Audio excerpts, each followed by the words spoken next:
आपण हे सार्वजनिक ठिकाणी लावलेले झाडं जाळीच्या वरी आले, म्हणजे सरासरी नाही म्हणलं ते एक 66 फुटाचे वरी झाड झाले. विचार करू लागलो तर काय करता येईल. महागाई जाळ्या लावल्या होत्या पण थोडी अडचण होती. सुमेश शिंदे भाऊ यांनी मला संपर्क केला, सर तुम्हाला पैसे द्यायचे तर झाडांसाठी. मला काय देऊ नका, डायरेक्ट दुकानला सेंड करा. ते म्हणजे 1000 रुपये सेंड करतो. त्यांनी 1000च्या ऐवजी 2000 रुपये सेंड केले. मग एक्स्ट्रा राहिलेले त्याचे हे पैशाचे पूर्ण जाळी आणली. आज खूप दिवसानंतर नियोजन लागलं.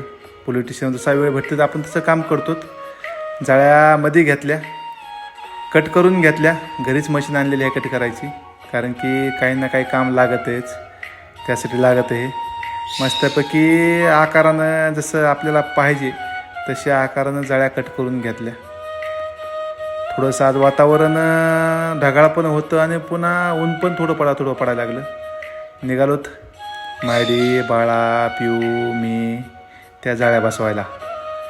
वरी सुरुवातीला काही काटे लावले होते, ते काटे काढून घ्यायचे आणि त्याच्या वरी ही जाळी लावायची, जेणेकरून त्या जाळी जर लावली तर वरी जनावर खाणार नाहीत. म्हणजे शेळ्या असताना, गाई असताना, म्हशी असताना, जेणेकरून झाड लावून नसते, झाड सांभाळणं असते. त्याला पाणी असेल, त्याचं संरक्षण असेल, महत्त्वाचं आहे संरक्षणच. भारी वाटू लागलं. वातावरण बी छान होतं. पुन्हा एक एक एक एक झाड, जेवढे झाडाला आपल्या पूर्ण होईल तेवढे आपण जाळी पुरवली.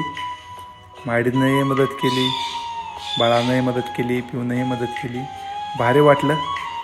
झाडं जितकं संरक्षण त्याचं व्यवस्थित असेल तेवढं झाडं जगायची शक्यता असते.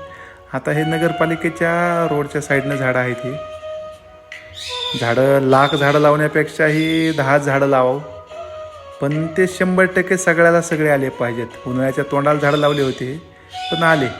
मध्येच पाऊस सुरू झाला. आता म्हणलं थांबलं तर रविवार पुन्हा येत नाही आपला. रविवार म्हणजे सार्वजनिक कामाला आपण ते दिलेलं असतं. भारी वाटू लागलं. पाऊस पडू लागला तरी समाधान भेटू लागलं की आपण काहीतरी काम करतो. सुमित भाऊ, तुमचे मनापासून धन्यवाद. तुम्ही सांगितलं होतं नाव घेऊ नका, तरीही नाव घेतोय, कारण की तुम्ही चांगलं काम करताय. चांगल्या कामाचं नाव झालंच पाहिजे. चला, काहीतरी आयुष्यात समाधान. धन्यवाद.